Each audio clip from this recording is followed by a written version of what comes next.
ela já é uma representação. Enfim.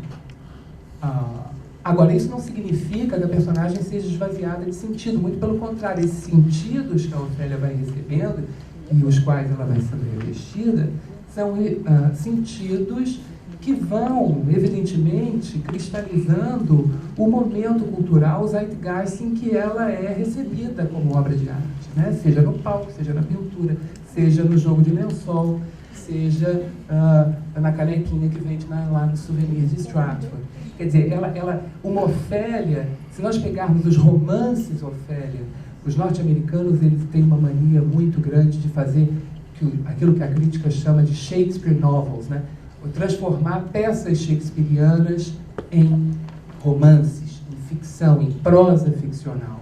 Ofélia, nos últimos, do ano 2000 para cá, eu sei porque fez parte da minha pesquisa, eu analisei esse romance. Do ano 2000 para cá, você tem publicados nos Estados Unidos 11 romances em que Ofélia é protagonista. E é lógico que essa Ofélia protagonista é uma Ofélia do século XXI, é uma adolescente, ela dá para o Hamlet, ela dorme fora, ela desafia o pai. Ela vai sendo representada conforme o lugar e o momento em que ela é recebida. Porque o texto shakespeariano já nos deixa, já nos convida a isso. Já nos convida a receber Ofélia como nós a compreendemos, e toda a compreensão ela é constituída pelo lugar e pelo momento em que a gente viu. Então, quer dizer, era mais ou menos isso que eu queria falar. Eu meditei muito, deve ter ficado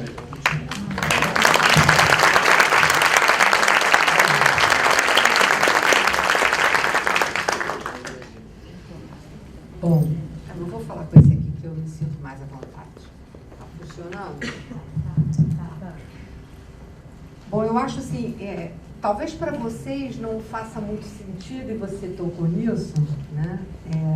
Tantas variedades de arte aqui nessa mesa. Mas, na verdade, a intenção era exatamente essa. Em que sentido? Primeiro, da gente poder, de algum modo, ter a exata dimensão de que arte é discurso.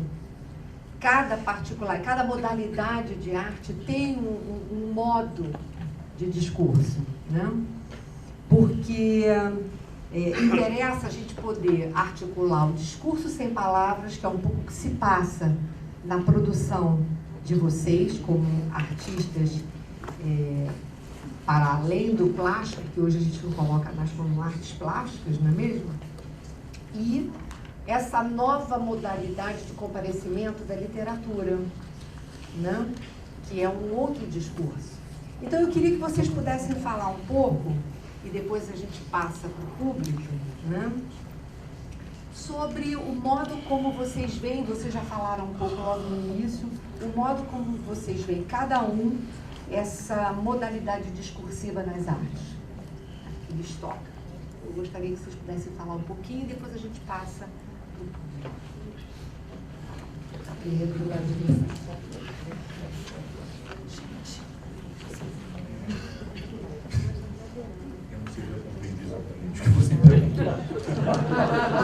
Com a sinceridade. O que você estava falando?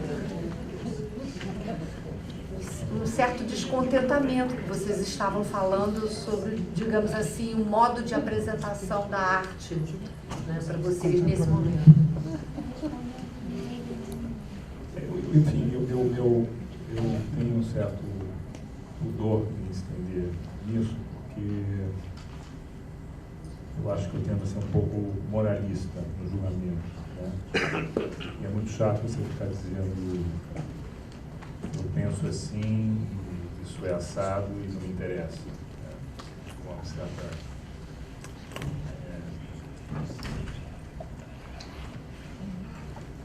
sou outro, né?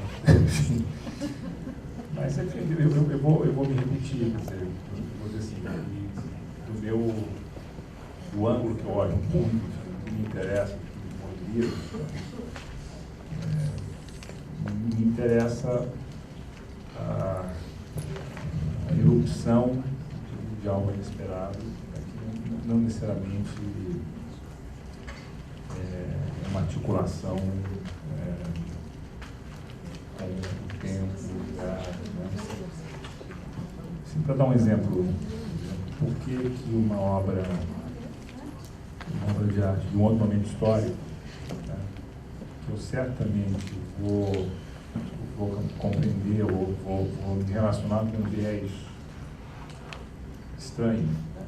Eu vou olhar do meu lugar, o que era capaz de me mobilizar, né? Por que eu, anos atrás, andando em Roma de bobeira, dou de cara com o elefantinho, o Bernini, com o Cristo assim, que eu não conhecia, nada. Assim, eu não estava procurando, eu não conhecia, dei de cara e fiquei embasbacado, né? E com a certeza de que o meu embasbacamento não é provocado pelas artimanhas do Bernini históricas, né? O contemporâneo dele percebeu tudo de uma outra maneira. Ele entendia, tinha uma coisa mais literal no entendimento dele, né? Estava mais up-to-date, né? Tem sinais ali que eu não estou percebendo, né? E fora que nessa obra específica tem várias camadas históricas. Ele botou um obelisco egípcio que foi recuperado pelos romanos, ou seja, tem 3 camadas ali, né? Posso fazer uma pergunta em cima disso? Você diria que quando a arte, ela não é, a gente sabe que a arte é datada, mas você diria que ela não é datada porque ela emociona a qualquer sujeito? É difícil responder assim, às vezes vamos colocar no termo emoção, eu queria fugir da ideia de emoção, mas no fundo é isso, né? Isso te transtorna de alguma maneira, né?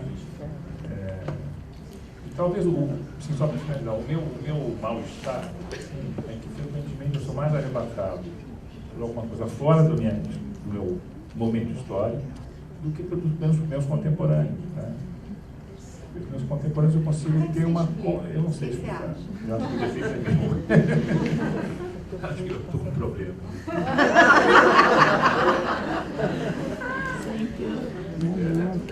Deve ser. Eu passo para você. Você diria que tem um excesso, né, de sentido? Eu tenho usado essa expressão, assim, acho que exatamente assim. Eu estou de saco cheio do excesso de sentido. Tudo faz sentido. Tudo fecha a conta. Entendeu? E realmente tem um cálculo grande. É lógico, assim, eu estou falando de uma maneira muito categórica, é evidente que a produção tem coisas que me interessam, mas vira e mexe quando eu tento alguma pergunta, assim, eu caio sempre no Bernini, entendeu? Assim, é um exemplo fácil para mim, né?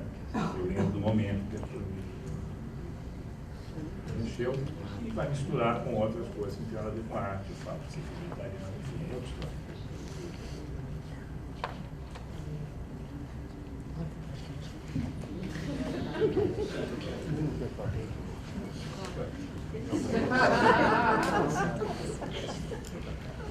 Eu pensei em um monte de coisa, mas agora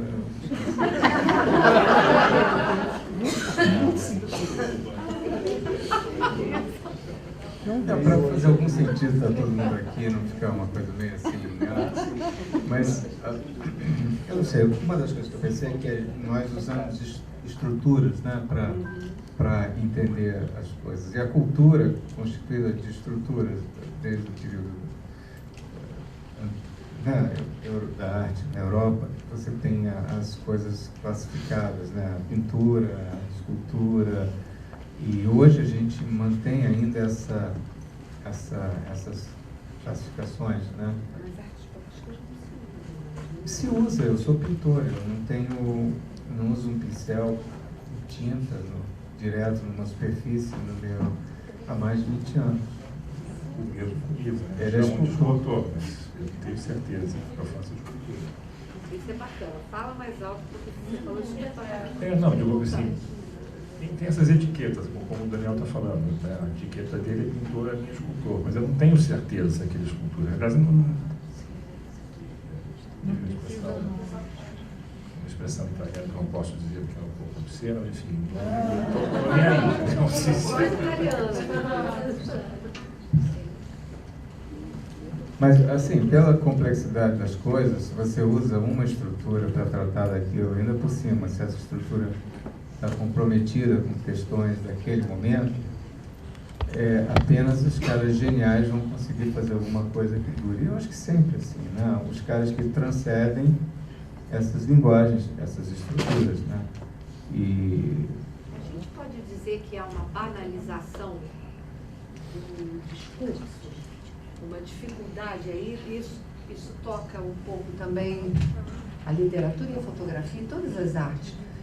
A gente pode dizer que há hoje um empobrecimento discursivo e, portanto, uma certa banalização da importância do discurso, não só das palavras, mas do discurso, que aí toca também o lado das artes. Eu acho que ele está muito dentro. Ele está muito... A impressão que dá é que ele está numa época pobre. É essa impressão que eu tenho. Assim, se olhar os anos 60, né, vai ser o século de ouro, os anos 60. Né? Mas acho que é um olhar meio enviesado. Quem está dentro não consegue ter distância, não sei. Se for justamente o contrário. Pois é, pode ser.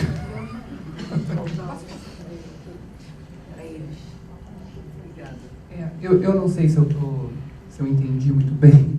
Quer dizer, e a minha posição é totalmente oposta deles, né? Porque eu não crio nada, é só lista do supermercado, minhas aulas. Eu nunca desenhei nada, mas enfim, como professor e como crítico, assim, o que eu percebo, por exemplo, no mundo acadêmico, literariamente falando, que parece que o político ficou maior do que o artístico. Por exemplo,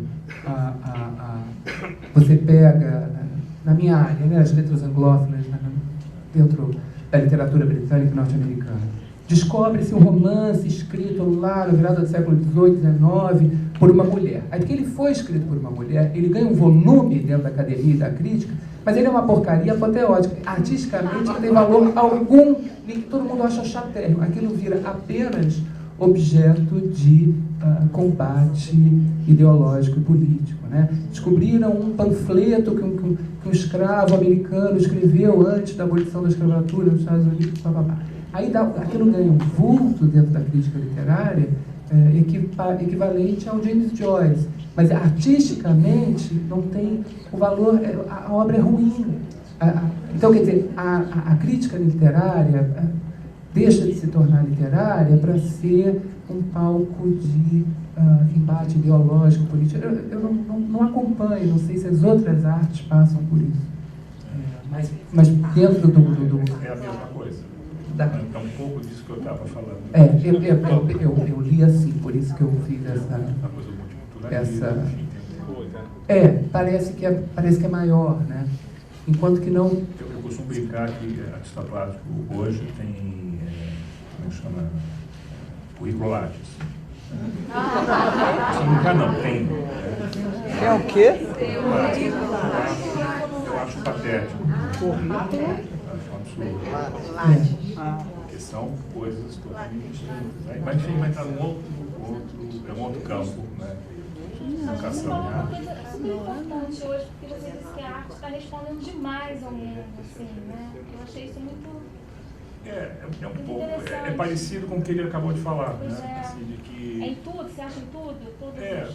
Essa resposta a de tantas novo, perguntas? eu faço eu estou exagerando para ficar mais claro o que eu quero dizer, né? Eu acho que não é só isso exatamente assim, mas o que me incomoda é um pouco. Mas será que a arte não escapa isso? Porque se a gente pensar em Velázquez, por exemplo, que ficou enclausurado na corte e pintava para os reis, né? A música... microfone, senão não vai gravar absolutamente nada do que você fala.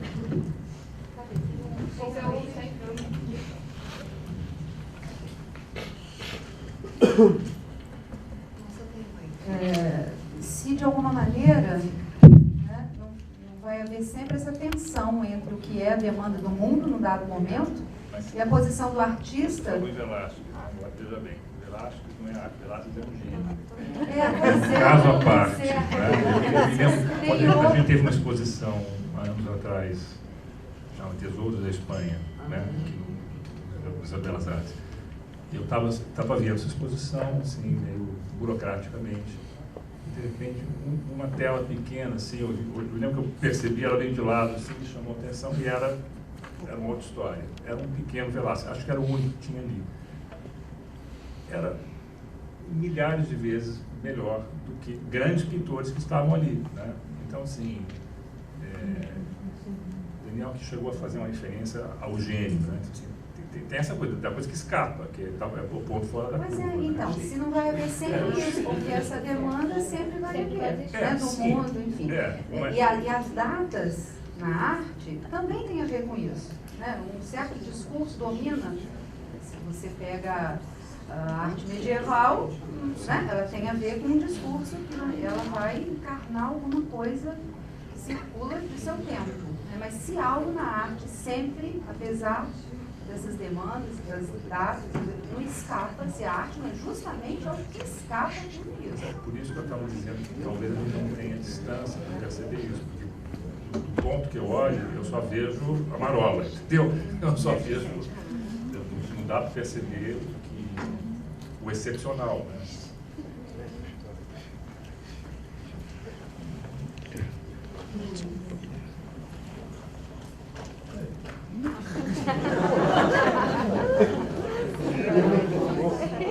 Eu estou gostando muito dessa mesa, muito mesmo.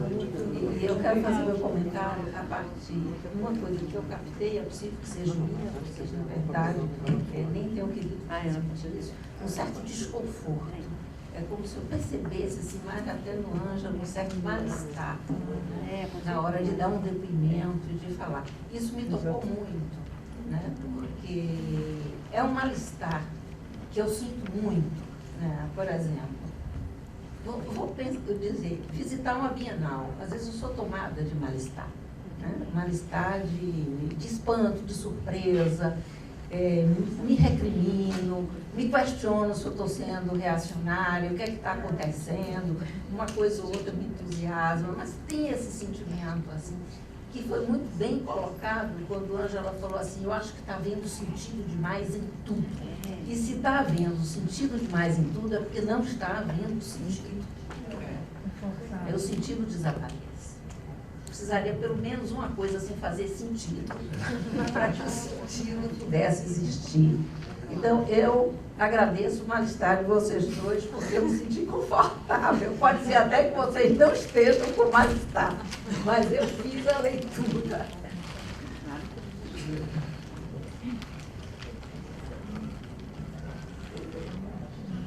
Não. Quando Tereza coloca a questão do discurso, alguma coisa de banalização, é isso? O que você quer dizer com isso? É que a criação, a obra, ela não está conseguindo fazer uma marca no real, porque não está conseguindo uma transmissibilidade.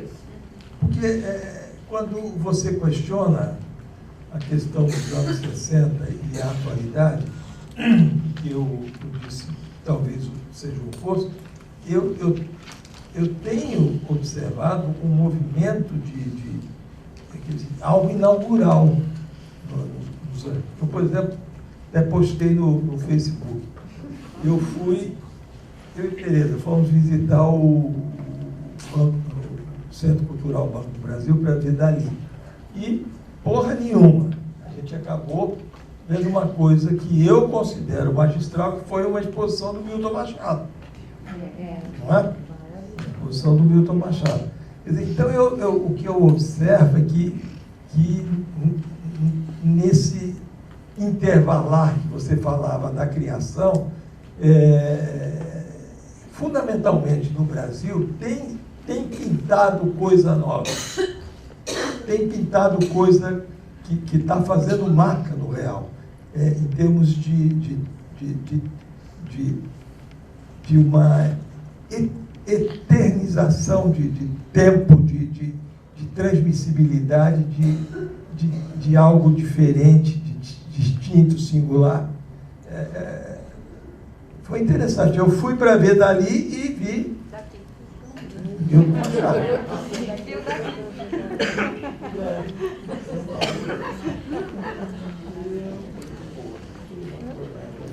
No, que es todo malestar. No sé si vos has leído el libro de Rancière, El malestar en la estética. Igual yo que justamente él va levando como todo el arte representativo, que trató de representar con modos diferentes de representación, puede ser el impresionismo, el arte abstracto, y después siempre datan a partir de la Segunda Guerra Mundial la intención de un arte que quiere ser performativo, que es un poco lo que colocó en la fotografía, que intenta como que sería imposible la palabra. Es algún debate que no como analistas también tenemos, eso que coloco entre significante y letra, más a una idea en esto que es el malestar, como si se podría hacer algún arte que es performativo, que no representa nada, que invoca, que provoca. Y yo creo que en eso también está la crisis que ahora mismo se van colocando, y lo que Rancière coloca, que es bien interesante, que lo único que el artista puede presentar si él consigue un original olear, si consigue su propio olear, que uno vea el corte do mundo a partir del olear de ese artista, que hizo, es lo mismo para el arte representativo que para el arte performativo, ¿no? O conceptual.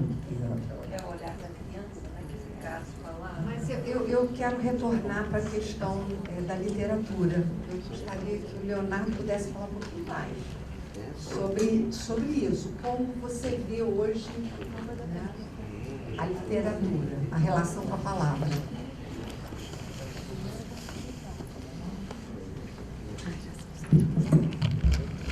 Se a gente pode falar que hoje você estava apresentando uma leitura, né, das Ofélias, um momento da Ofélia onde você traz, né, todo um discurso a propósito desse personagem e uma releitura que acontece hoje, por exemplo, nos Estados Unidos, né? Então, um certo empobrecimento, digamos assim, da força, né, da transmissão ali. O que Laubardo, né, em 1601, pretendia quando ele constrói esse personagem, né? Mas que traz o enigma, mas que é totalmente inacessível, né? Sim. A pretensão dele é inacessível. Mas é exatamente isso, que produz a possibilidade de discurso. Quando você apresenta um enigma, você faz o outro falar. Essa é a questão. Você faz aquele que para diante do quadro, ou lê o texto. E isso, de alguma maneira, o convoca a falar. Entende? Eu queria que você falasse um pouco da relação hoje que você vê, porque eu sei que você está nessa área da literatura. Então, se você acha que há um empobrecimento do discurso hoje literário, eu acho que sim. Eu acho que as letras, como um todo, elas vêm passando por uma grande crise assim, que muita gente vê nas artes em geral, né? A literatura sendo um discurso artístico, sendo uma das formas de arte, também não foi poupado esse empobrecimento. Se você olhar, se comparar, voltando ao marco, né, se nós pensarmos na literatura dos anos 60, dos anos 70, em que você tinha Camus escrevendo, você tinha, enfim, a Europa fervilhante, Estados Unidos, Hemingway dos anos 50, Faulkner, blá blá blá. Isso hoje, quer dizer, parece que a gente está vivendo literariamente uma distopia, né? Eu tenho colegas, eu vou até aqui citar, porque eu não estou sendo indiscreto, porque ele fala isso sempre, que é um grande tradutor, um cara shakespeariano também, José Roberto Alcheia, professor de Santa Catarina. Ele diz que ele não lê nada que tenha sido escrito depois dos anos 70. Quer dizer, a literatura contemporânea, ela é bastante criticada pelos especialistas. E criticada e muitos, inclusive, usam aí o significante que a Teresa está trazendo, que é criticada pelo seu empobrecimento. Houve um empobrecimento no discurso literário. Agora, o que é interessante no discurso literário é que ele é essencialmente, como diz o Bakhtin, né, ele é essencialmente dialógico e polifônico.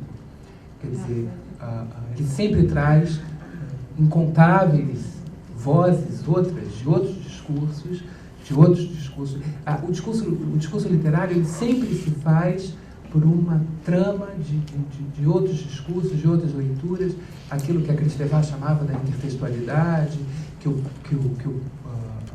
Barthes também vai chamar de intertexto, né? E essa pluralidade de adaptações do Shakespeare, eu falo isso porque tem, às vezes também, o Shakespeare ele passa aquilo que o Bernard Shaw chamava da bardolatria, né?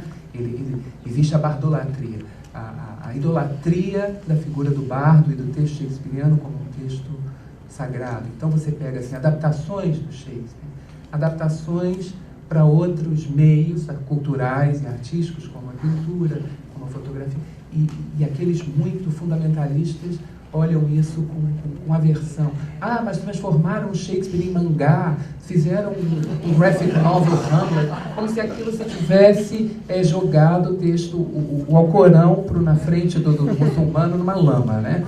Agora, a gente não pode perder de vista, e já não pode... Ele, Shakespeare, foi um grande adaptador. Shakespeare, o que ele mais fez, ou a base da sua escrita e da sua composição teatral, foi reescrever, adaptar, que é um termo que hoje em dia a academia tem preferido, adaptar textos outros de todos os...